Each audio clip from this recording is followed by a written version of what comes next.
Thank you very much for being here. Thanks so much, Mr. President. যুক্তরাষ্ট্রের white হাউসের oval অফিসে মার্কিন president Donald ট্রাম্পের সঙ্গে ইউক্রেনের প্রেসিডেন্ট ভলোদিমির জেলেনস্কির এবারের বৈঠকের পরিবেশ গত ফেব্রুয়ারির চেয়ে অনেকটাই আলাদা ছিল। আগের বৈঠকে বেশ হট্টগোল হয়েছিল, তবে এবার পরিবেশ ছিল অনেকটাই সৌহার্দ্যপূর্ণ। ওয়ালটন এখন দেশের সীমানা পেরিয়ে পৌঁছে গিয়েছে 50টিরও বেশি দেশে।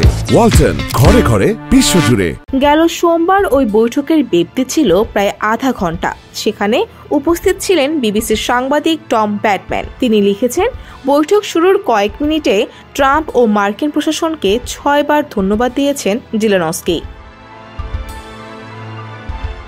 বিবিসির ওয়েবসাইটে লাইভ ব্লগে ব্যাটম্যান লিখেন, তিনি ধন্যবাদ দেওয়ার সংখ্যা হিসাব করেছেন, কারণ আগের বৈঠকে বাদানুবাদের সময় জেলেনস্কির বিরুদ্ধে কৃতজ্ঞতা প্রকাশ না করার অভিযোগ উঠেছিল। তাই এবারের বৈঠকে ধন্যবাদ দেওয়ার বিষয়টিকে তিনি লক্ষ্য করেছেন।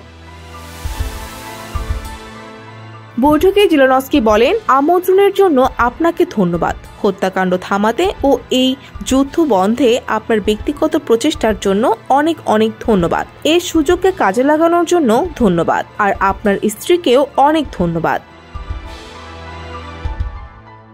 আগের বৈঠকে জেলেনস্কিকে নাস্তানাবুদ করেছিলেন মার্কিন ভাইস প্রেসিডেন্ট জেডি ভ্যান্স। এবারের বৈঠকে তিনিও উপস্থিত ছিলেন। মার্কিন প্রেসিডেন্টের ঠিক সামনের সোফায় বসেছিলেন। টম বেটম্যান লিখেছেন, গত ফেব্রুয়ারির বৈঠকে জেডি ভ্যান্সই মূলত জেলেনস্কির কৃতজ্ঞতা প্রকাশ না করার সমালোচনা করেছিলেন। তিনি ইউক্রেনের প্রেসিডেন্টকে বলেছিলেন তিনি যথেষ্ট ধন্যবাদ দেন না।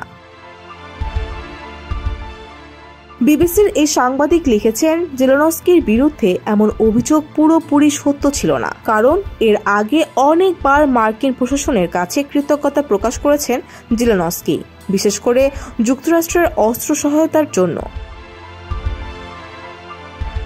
ডেস্ক রিপোর্ট, সমকাল।